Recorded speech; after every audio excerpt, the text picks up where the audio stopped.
bây giờ sủi đã về một nồi sủi cá này trứng dưa chiến này lên chui nhà thèm chết mất. Cũng phải tìm một chỗ là thế. Tôi nồi sủi đó. Họ bảo sao ăn không ăn cơm? Thì cái chị thả nó. Cho anh 2 bát cơm này nhé. Cái này làm sao mà đủ ăn được?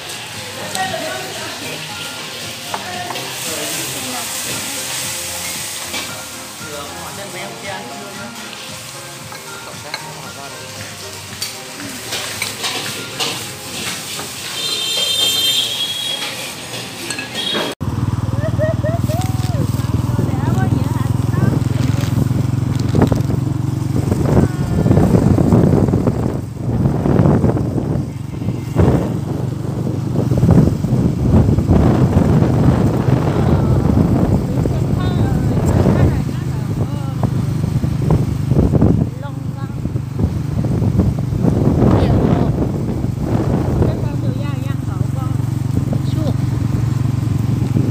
bữa nó chơi xong tụi nhau coi đấy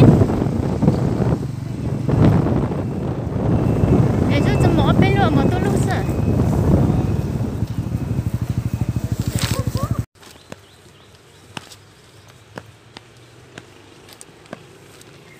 lên từ tờ rồi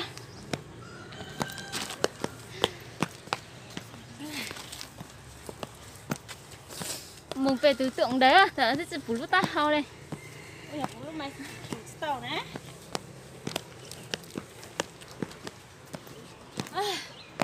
Ôi tàu ba. Giờ phải tàu nó này nữa. Để thế thôi.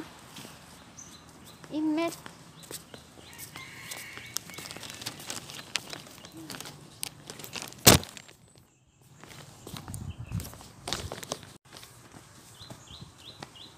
Gì?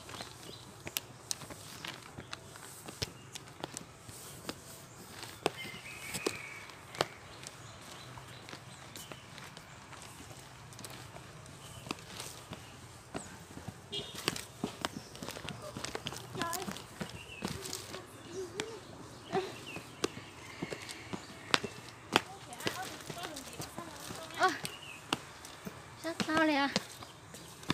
Lão nó tụi tôi lối gì cả.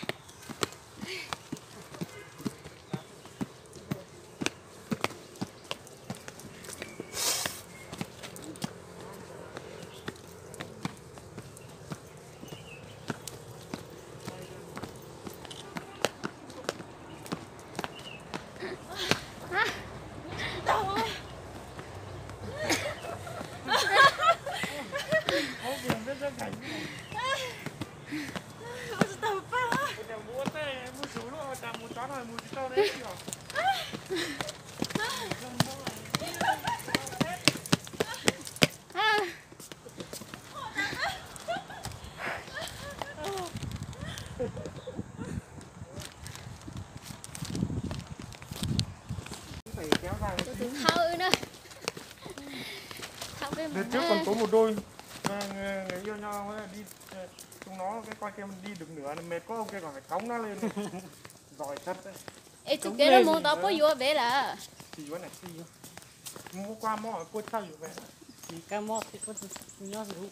ê vô mong tê một cá mò hay vô à? thỏ này thỏ kết tôi công ngành cỏ xanh ấy đi mẹ giờ thì đi khoái lại có mấy người ta lên thùng vé đừng cho mà đi lùi ló này. đây là con cả con nó vẫn còn một bật nữa. Chị chúa ha. Chạy vô lịch sử nó bật nữa. bật nhỏ thôi. Bật nhỏ lên cái chuồng. Tao đi à. Lơ thời gian của tôi xin nhớ cho điện điện nữa. Nó đã tranh nhau nào của chụp coi. Ê. Muốn ăn cho tới ra vào.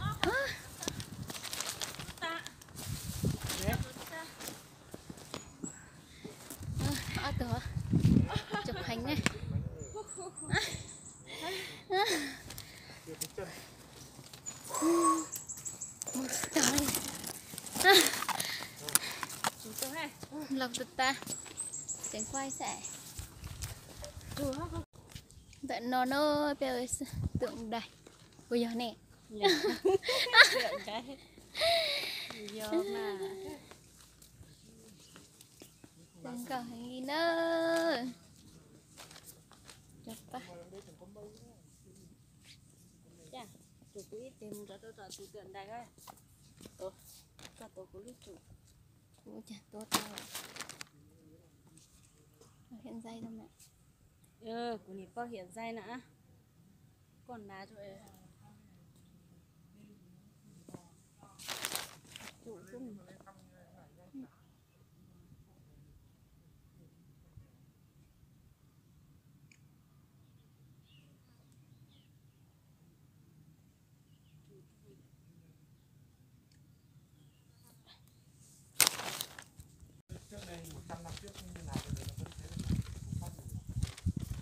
Có cha gì nữa. Tốt thật ra. Chỗ của nị bùa.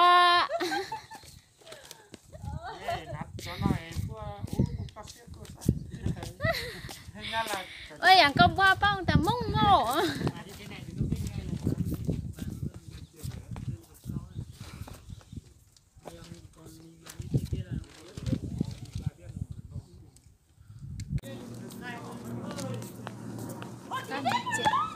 Nổ trên tòa. Từ cái đoạn nào lúc mà mình vừa bẻ cua đây nó đã vào rồi mà. Nó phải gần được 3 cây số được thả. Hắn dọn dọn rồi nhà chó hắn chua nè. Chỗ đấy nha, thoải mái vặn hết cái ga mà xe vẫn đi chậm. Đường như được xưa, được cao tốc luôn. Đường đấy thẳng đi kia nó chặt chết. Mà nguy hiểm phụ hơn nữa chứ. Nhưng mà nếu mà mình đứng ở chỗ siêu thị nhìn thấy cái máy bay nó gần như cái cột này thôi, nhưng thực ra là nhìn nó to, đèn bóng như con chim đi qua ấy. Có cái múa bây giờ nhìn thấy tự dưng có một bóng đen có trên đầu ấy.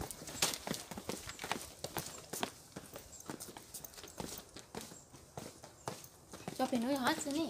Chị đâu? Chị.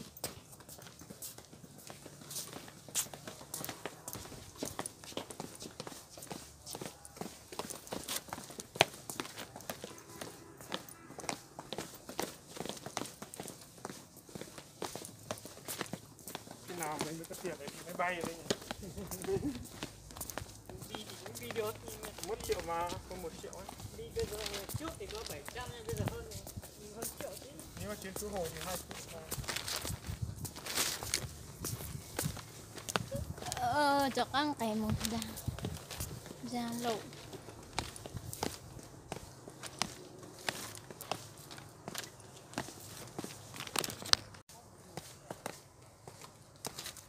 Ăn lộ đó.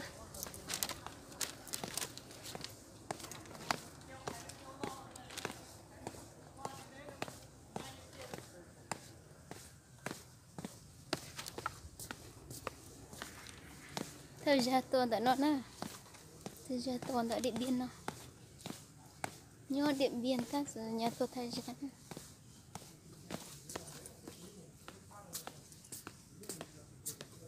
Chẳng có cha đi đâu.